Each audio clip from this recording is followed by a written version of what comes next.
The Zephyrian command center fell silent as the last transmission crackled through their quantum communicators. Another fleet gone. The Devourer had consumed 3 entire battle groups in as many days, leaving nothing but debris and the echoing screams of dying pilots.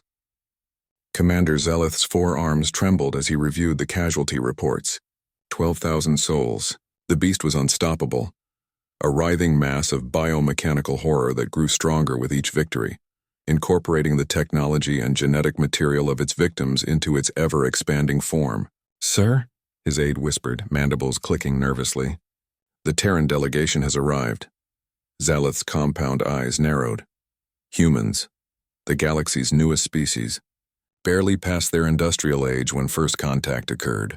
What could these primitive bipeds possibly offer against a creature that had already devoured the combined might of 7 advanced civilizations?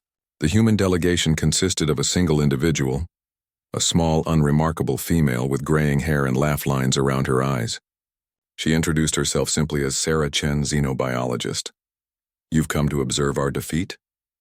Zeleth asked bitterly. Sarah shook her head, pulling out a worn tablet. "I've been studying your reports. This creature, you call it the Devourer. It's not what you think it is." The Zephyrian Military Council exchanged glances. Their greatest strategists had studied the beast for months. What could this human possibly know that they didn't? "It's in pain," Sarah continued quietly. "Constant, unbearable pain. Look at the pattern of its attacks. It doesn't strike strategically. It lashes out wherever the stimulus is strongest.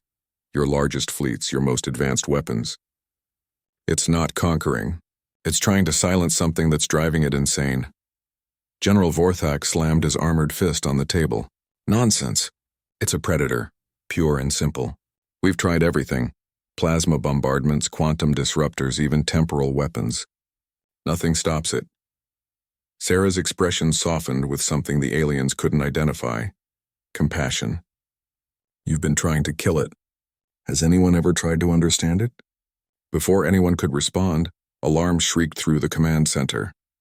The Devourer had arrived in system, its massive form blotting out stars as it approached. It was larger now, having absorbed the remnants of the destroyed fleets. Tentacles writhed around its core, each one bristling with repurposed weapons that pulsed with malevolent energy. "All ships engage," Zeleth commanded.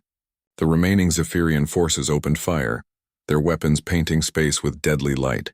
The Devourer absorbed the assault, its biomechanical hide rippling as it incorporated the energy into its own systems. Then it struck back, tentacles lashing out to crush ships like insects. Sarah watched the carnage with growing understanding. "Stop," she said quietly. "What?" Zeleth spun to face her. "Stop firing. All ships cease fire immediately. Are you insane? It will destroy us all." "It's going to destroy you anyway if you keep this up. Trust me. Just for 5 minutes." Something in her voice, a calm certainty that cut through the chaos, made Zeleth pause. Against every instinct, he gave the order. The fleet stopped firing. The Devourer continued its approach, but its movements seemed somehow confused. Its weapon tentacles swayed uncertainly, no longer targeting the ships. Sarah activated her tablet's communication array. "Patch me through to all frequencies. Maximum broadcast strength." "What are you doing?" Zeleth demanded. "Something my species learned long ago," Sarah replied. "Sometimes the strongest monsters are just frightened children." She began to sing. It was nothing like the harsh clicks and electronic tones the aliens used for communication. It was soft, melodic, rising and falling in patterns that seemed to touch something primal and deep. The human lullaby had no words the aliens could understand, but its meaning was universal.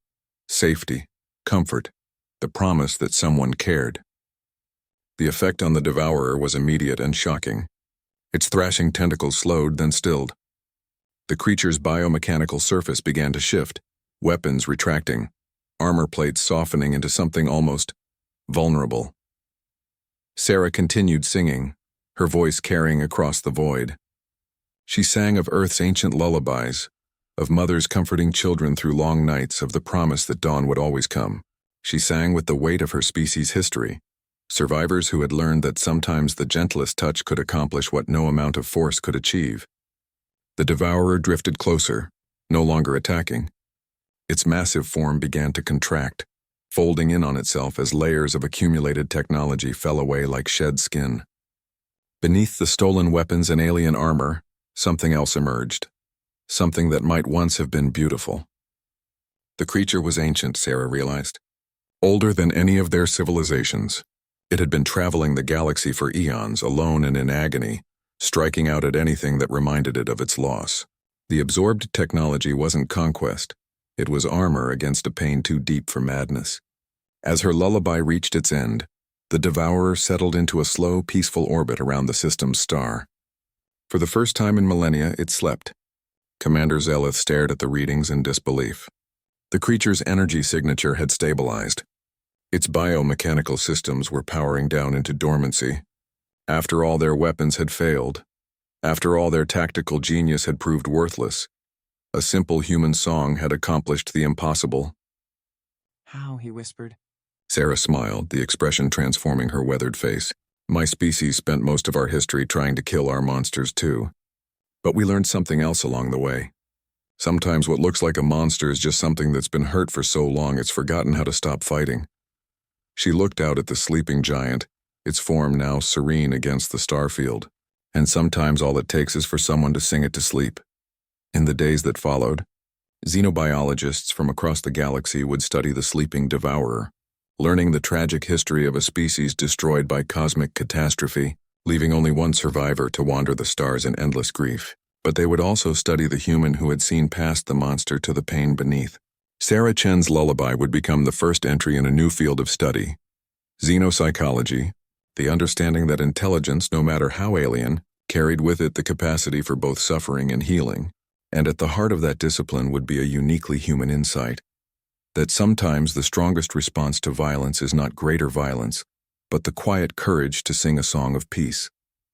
The human had done more than stop a monster. She had reminded the galaxy what it meant to choose compassion over conquest, understanding over annihilation.